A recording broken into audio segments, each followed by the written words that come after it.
have on you? Well, I mean, they were just, look, I was very, there was only one period I remember where I had to get like a normal job.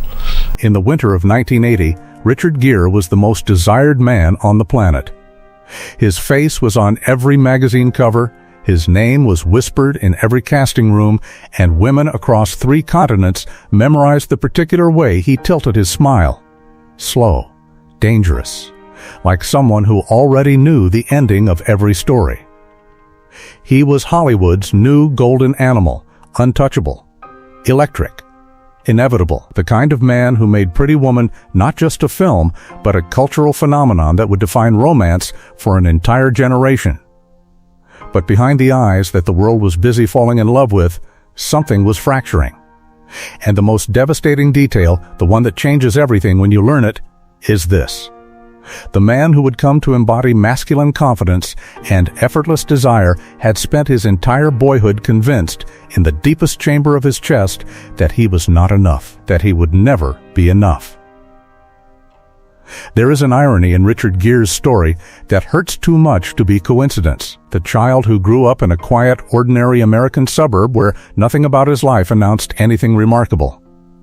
The boy who poured himself into music because words spoken aloud felt too exposed, too vulnerable, too easily turned against him.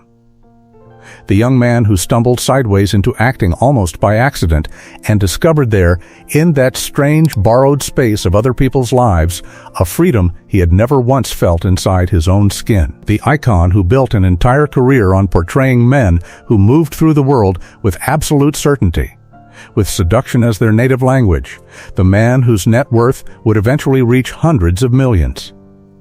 All of that so that the world would spend decades defining him by a kind of magnetism he had never once believed he actually possessed. How does a boy from Syracuse, New York, become the face of a generation's desire?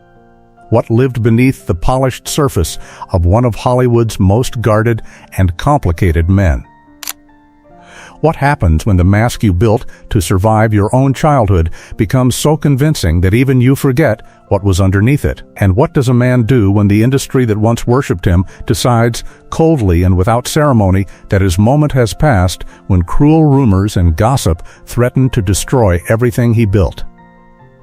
To understand all of that, we need to go back to the beginning, to Syracuse, New York, to the autumn of 1949, and to a boy who learned, in the quietest and most suffocating way possible, that the world did not hand you belonging, you had to construct it, piece by careful piece, from whatever materials pain left behind. Richard Tiffany Gere was born on August 31st, 1949, in Philadelphia, Pennsylvania, though his family settled in the modest suburban town of North Syracuse, New York, while he was still very young.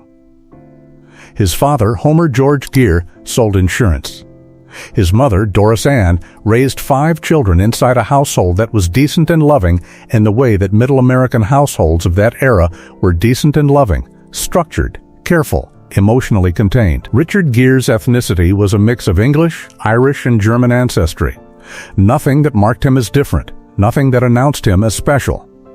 There were no Hollywood connections here, no inherited advantages. No map to anywhere exceptional. There were gray school mornings and predictable winters and the particular silence of a family that expressed its deepest feelings through discipline and expectation rather than open declaration. Richard was the second of 5 children. He grew up inside that particular kind of middle child invisibility, where being good was easier than being seen, and where making noise meant risking something you couldn't quite name. His father was not cruel. He was simply absent in the way that men of his generation were trained to be absent, present in body, somewhere far away in everything that mattered. His mother held the architecture of the household together with quiet, tireless competence. What was missing was not material. They were not hungry. They were not desperate. But there was a tenderness that the young Richard seemed to search for in every room he entered and never quite locate. There was a boy who felt the world too intensely for the container his life had given him. The wound, in Richard's case, was not spectacular. It did not arrive with a single defining moment of violence or catastrophic loss. It was slower and more invisible than that, which made it in many ways harder to name and therefore harder to survive. He was bright and restless and deeply sensitive in an environment that did not particularly reward sensitivity. He felt things at a frequency that the people around him could not receive. He described this himself, years later, in the halting, careful language of someone who has spent decades trying to find words for something that predates language. He told an interviewer, with a stillness in his voice that was more honest than any performance he ever gave, "I always felt separate. Even in a room full of people who loved me, I felt like I was watching from somewhere just outside." That separateness was not depression, exactly. It was more like a constant low-frequency homesickness for a place he had never actually been. He was 12 years old and already nostalgic for a life that hadn't happened yet, and so he turned, the way sensitive and displaced children always turn, toward the one thing that could hold all of that feeling without breaking: music. He taught himself guitar, then trumpet, then piano. He was not performing, he was translating. Every instrument became a language more honest than the one available to him in school hallways, at dinner tables, in the ordinary commerce of a boyhood that had no room for what moved inside him. At 15, Richard Gere was a musician before he was anything else, and for a moment that felt like it might be enough. But the universe had other plans. Plans that would eventually lead him to a net worth that most could only dream of. Plans that would also nearly destroy him. It was not going to be enough. With music feeling increasingly like a beautiful cage rather than liberation, Richard Gere discovered acting almost by accident through a university theater production at the University of Massachusetts. He was 19, studying philosophy, and someone needed to fill a role. He stepped onto that makeshift stage in 1968, borrowed someone else's pain for 2 hours, and when the lights came up, something extraordinary happened. The separateness vanished. The boy who always felt like he was watching from outside suddenly found himself completely, devastatingly present. It wasn't talent yet. It was recognition. The silent, absolute certainty of having found the place where he belonged. Only Richard Gere was free when pretending to be someone else. At 22, with barely $300 in his pocket and a single duffel bag, Richard Gere arrived in New York City in 1971.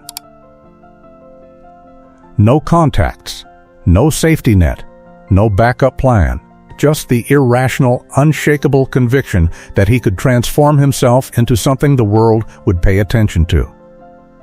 New York in the early 70s was not kind to dreams. It was a city that ground them down slowly, with the cold indifference of a place that had already seen too many young people arrive with hope and leave with empty hands. The city didn't welcome him with applause. It welcomed him with slammed doors. He washed dishes in noisy restaurants where the steam burned his hands. He worked construction sites, loading materials in the freezing pre-dawn darkness.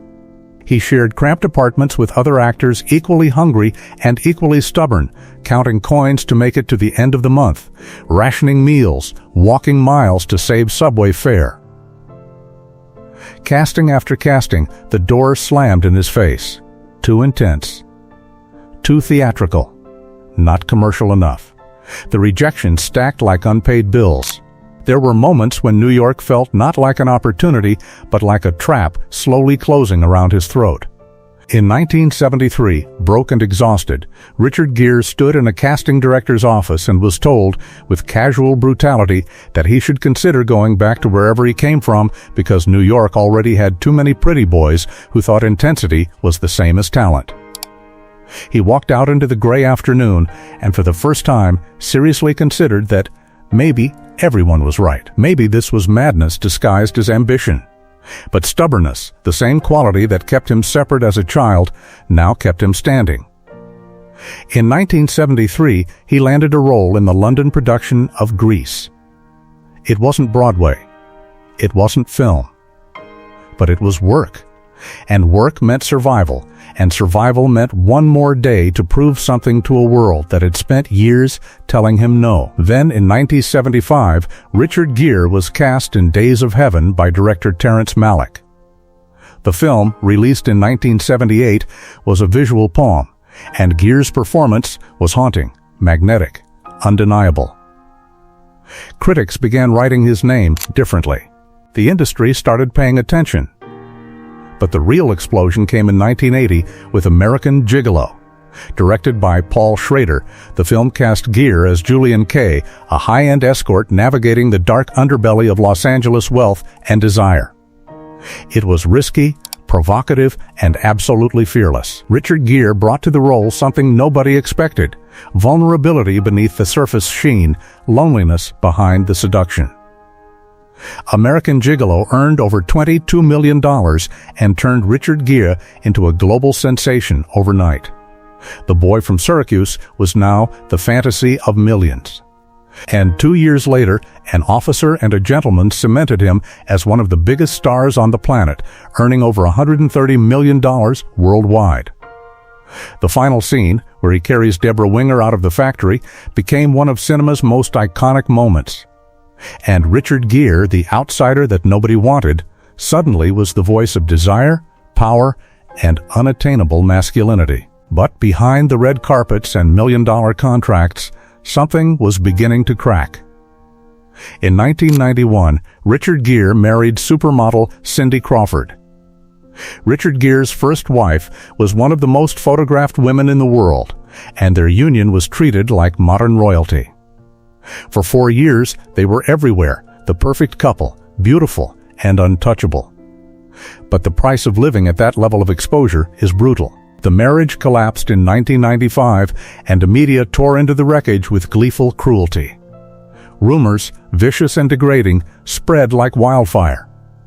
The infamous Richard Gere Gerbil rumor, a baseless and humiliating fabrication, became tabloid fodder. There were songs, jokes, late-night monologues. Richard Gere and Gerbils became an ugly punchline that followed him everywhere. Years later, he would address it with quiet dignity. It was designed to destroy me. And for a while, it almost did. While Hollywood mocked him, Richard Gere turned inward. He had been exploring Buddhism since the late 70s, and now, battered by fame's cruelty, he deepened that commitment.